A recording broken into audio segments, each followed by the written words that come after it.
Forbes Fitness here. Today what I'm going to do for you guys, I'm going to go ahead and outline the squat. So what I'm going to do is I'm going to go ahead and outline, the things that you need to know, not so much the execution, but more so starting from the ground up, what needs to be in effect basically when you're doing a squat, right? So the first and foremost is what you want to make sure that you do is that you have ample footwear, okay? So a lot of times, I know back in the day at least, a lot of people would squat in running shoes.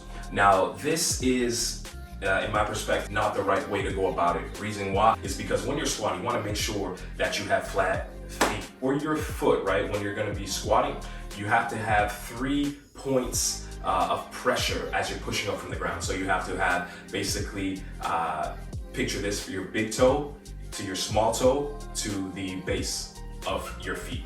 I do know a lot of people use Chuck Taylors, right, when they're squatting or deadlifting. The reason why I will say that it's not a 10 on 10 and maybe a 7 or 8 on 10 is because they're made narrow. So the thing is, you can't basically spread out the toes and get those points, which I mentioned, big toe, small toe, and having that heel, because it's narrow at the top. So your toes are kind of a little bit closer together, so you're not having the that ample power transfer that you would, right? But again, like I said, it's a 7 on 10. It's not horrible, right? You still have that flat sole, which is what you want when you're squatting, because you still have that ample energy transfer pushing away from the ground.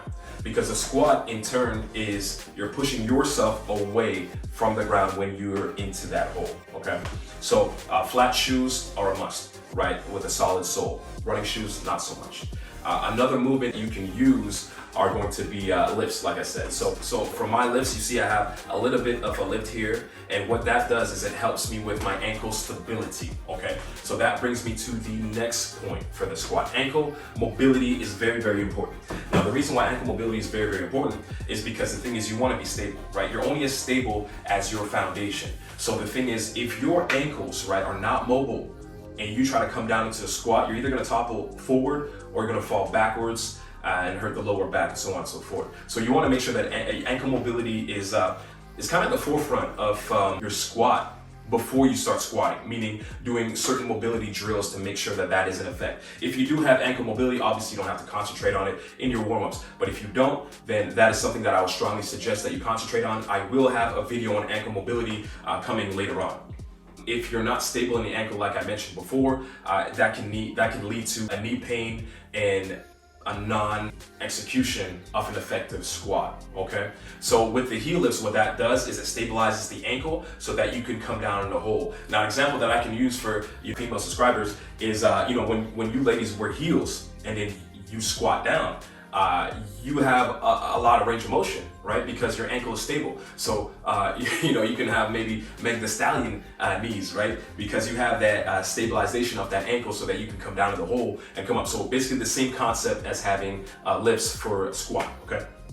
Next thing that we're gonna do is we're gonna come up the body and we're going to go ahead and touch on the quads. So obviously the quads are probably what you're wanting to work. If you're a bodybuilder, then obviously you're looking for size and aesthetic value. If you're a power lifter, then you're looking for power and performance, okay? So, and if you're an Olympic lifter, then again, you're looking for power, performance, and explosion. Now, the thing is with the quads, there are 4 muscles in the quadriceps, and these are going to be turned on as you are executing your squat, right? So it's a very, very big muscle.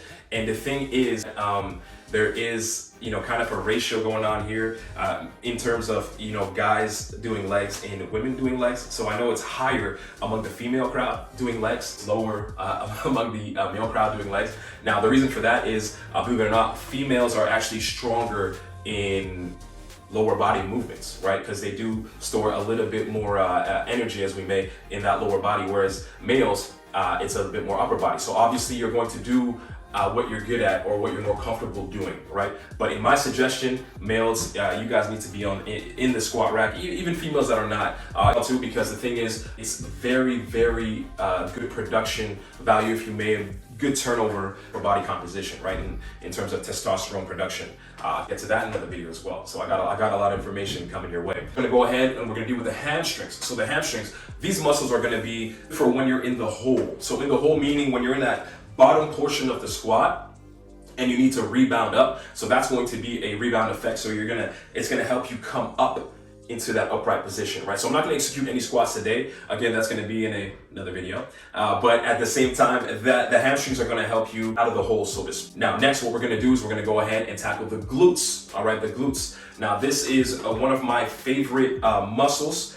Reason being is because the power potential is not just aesthetic, right? So I know at the moment right now it's huge in the female world because it boosts confidence and it makes them look good in certain attire. But at the same time, this is a very good performance muscle. So for a lot of athletes, this is one of your go-tos. So it's not only one of the biggest muscles in the body, but it is also one of the strongest. Or let me bring that back. It is the biggest muscle in the body, and then it is one of the strongest. Okay, so the glutes are very, very important, and this is what you need to execute a good squat, so to speak. So the thing is, you can find a way to turn on your glutes, right, to activate your glutes, then your squat is gonna skyrocket, okay? If you cannot, I will have a video for that. Then there's gonna be a series of movements that you're gonna need to do before the execution of the squat to turn on your glutes or activate them so that you can go ahead and execute a proper squat, okay? So moving on, now we're gonna go up to the core, all right? So the core entails the abdominals and the lower back erector spinning. So the thing is, it is almost like a belt. Okay, so that needs to be strong, it needs to be stable so that when you have that weight on your back or you're doing a goblet squat, that when you come down, you're not gonna be rounding, okay? So let me show you profile view, you're not gonna be rounding, everything's gonna be nice and tight, and this is gonna be at the aid of your core, okay? So this guy is somewhat very much overlooked. It is very, very strong in the stabilization of having 100, 200, 300, 400 pounds on your back. Because if you don't, like I said, you're gonna go ahead and round, and then that's where you're gonna pop that disc, and that's where the misconception of squats being dangerous for your back comes into play, so on and so forth, okay? So if you have a strong core, believe it or not, you're going to crush squats, okay? Amongst other things, obviously, but you need to make sure that this is nice and strong. Next, moving on, we're gonna have to make sure that you have ample shoulder help. Why would I say shoulders for squats?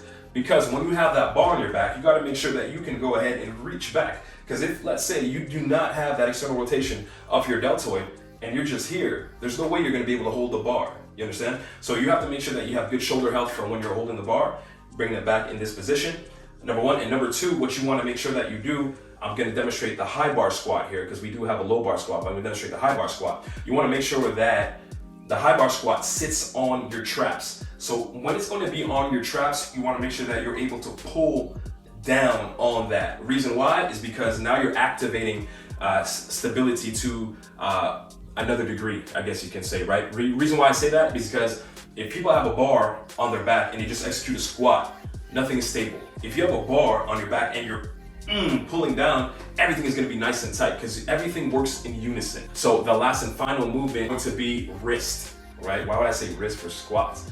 Well, the thing is, what you want to make sure that you do is that you don't have any energy leaks, right? If my wrist is like this and I have the bar, this right here is an energy leak. I want to make sure that I'm nice and tight here, everything is stable and everything is tight. So the bar is here, boom, then I execute and I come down into my squat. Reason being, when I'm in the hole and it's tough, right? I'm on my, let's say I'm doing powerlifting, I'm on my 5th rep and it's very, very hard. I want to make sure that I'm stable throughout and I'm pulling down so that I'm nice and tight and I come up out of the hole. If I don't have that stability, energy leak here, energy leak on my ankles, and I'm coming down, I'm probably not gonna come back up. Well, you wanna make sure that everything is nice and tight because that's going to help you in order to execute the movement, all right? So these were just some of the basic things that you need to have before you squat. So squatting is somewhat complex. It looks extremely simple, but it's somewhat complex. Hence why I'm gonna have to be making a series on the how-tos, right? So the next video that I'm gonna have coming at you guys is gonna be basically the execution and actually performing the squat, right? So what I suggest you guys do, if you are interested, is go ahead and subscribe so that you guys can see the next video, jot down notes from the first video, because I know it's quite long, but jot down notes from the first video so that you guys can, basically have a basis or a base so that when I come up with that, when I come through with a second video, you guys will see, oh, okay, so this ties into this, okay? All right, guys, well, listen, thank you so much for tuning in. I appreciate you guys as always. And guess what? You know what I'm about to say. Fitness is not a hobby, it's a lifestyle. Work hard.